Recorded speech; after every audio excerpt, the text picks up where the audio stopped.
जय जय रघुवीर समर्थ. दशक 16वा, समास 3रा, पृथ्वी स्तवन निरूपण. श्री गुरुभ्यो नमः. जीवमात्रांना वास्तव्य करण्यास आधार असलेली वसुंधरा धन्य धन्य आहे. तिचा महिमा अगाध आहे. आकाशात काही जीव राहत असले तरी तोही पृथ्वीचा गुणधर्मच. कारण जड देह नसेल तर ते कसे जगू शकतील. लोक भूमी जाळतात, भाजतात, नांगरतात, उकरतात, खोदतात आणि तिच्यावरच मळमूत्र वांती करतात. घाणेरड्या, कुजलेल्या किंवा जीर्ण वस्तूंना ही पृथ्वीशिवाय आधार कोठे आहे. मृत्यूसमयी देहही भूमीवरच पडतो. चांगले वाईट सर्वांना भूमीशिवाय आधारच नाही. अनेक धातू, पैसा, अडका हेही तिच्या पोटातच असतात. एकमेकांना ठार मारत का होईना ते प्राणी भूमीवरच राहतात. भूमी सोडून ते जाणार तरी कुठे. अनेक देशातील किल्ले, गड, गाव, शहर यांचा प्रवास केला तर या गोष्टी समजतात. एवढेच नव्हे तर देव, दानव, मानव सर्वांचे या पृथ्वीवरच वास्तव्य आहे.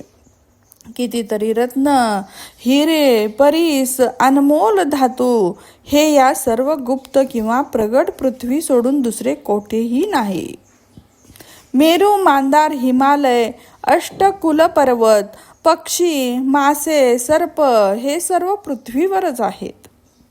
सर्व समुद्रांच्या पलीकडे अवतीभोवतीच्या भागाजवळच्या आवरणोदकांच्या भूमीच्या कडा अत्यंत कोसळल्या आहेत. त्या कंदरामध्ये पुन्हा लहान मोठ्या अगणित गुप्त गुहा असून तेथे दाट काळोख पसरला आहे. अपरंपार असणाऱ्या त्या आवरणोदकाची खोली कोणाला कशी समजणार. त्यामध्ये असंख्य भव जलचर भरली आहेत. त्या उदकाला घनदाट वायू आधार असून ते पाणी कोठेही वाहून जाऊ शकत नाही. त्या वायूला जड असणारा अहंकार आधार आहे. अशा घटित पृथ्वीचा ठाव ठिकाणा जाणण्यास कोण समर्थ आहे.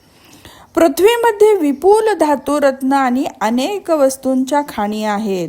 कल्पतरू, चिंतामणी व अमृताचे कुंड आहेत. अनेक बेटे, द्वीप, खंड आणि लोकवस्ती असणारे किंवा जनवस्ती नसणारे विशाल प्रदेश आणि तेथील भिन्न विचित्र पद्धती आहेत. मेरू पर्वताच्या भोवती असलेली जमीन भेगाळली असून तिच्या छायेमुळे अत्यंत अंधार पसरला आहे. तेथे अनेक प्रकारची दाट झाडे वाढली आहेत आणि जवळच लोकालोक पर्वत असून त्याच्या भोवती चंद्रादी, द्रोणादी, मौनाक पर्वतामध्ये सूर्याच्या रथाचे चक्र फिरते. पृथ्वीच्या वेगवेगळ्या भागात वेगवेगळे दगड असतात. मातीतही फरक आहे. अनेक प्रकारचे भस्म आहेत आणि अनमोल हिरे गुप्त असून वेगवेगळ्या प्रकारांच्या खाणी आहेत.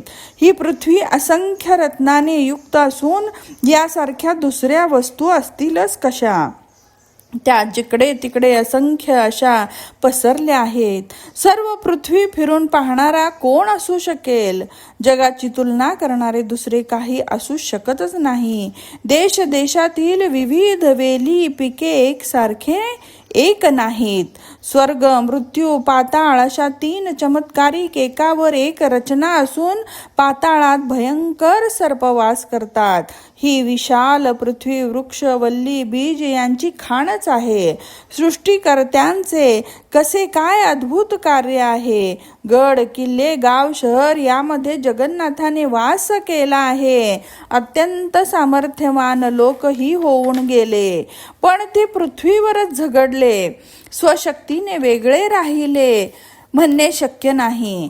हे जग कल्पनातीत मोठे असून येथे सर्व जातीचे जीव प्राणी आहेत आणि अवतारांची मालिकाही या भूमंडलावरच. सर्व प्रकारचे जीवन पृथ्वीच्या आधारानेच चालले आहे.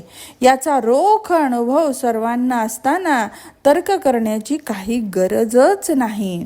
कित्येक लोक ही भूमी माझी माझी म्हणत शेवटी आपणच मरून गेले. गेले ते गेले तरीही हे जग आहे तसेच राहते. अशा महत्वाच्या पृथ्वीला दुसऱ्या कोणाची उपमा द्यावी. ब्रह्मादिकापासून आपल्यापर्यंत तीच आश्रयदाता आहे.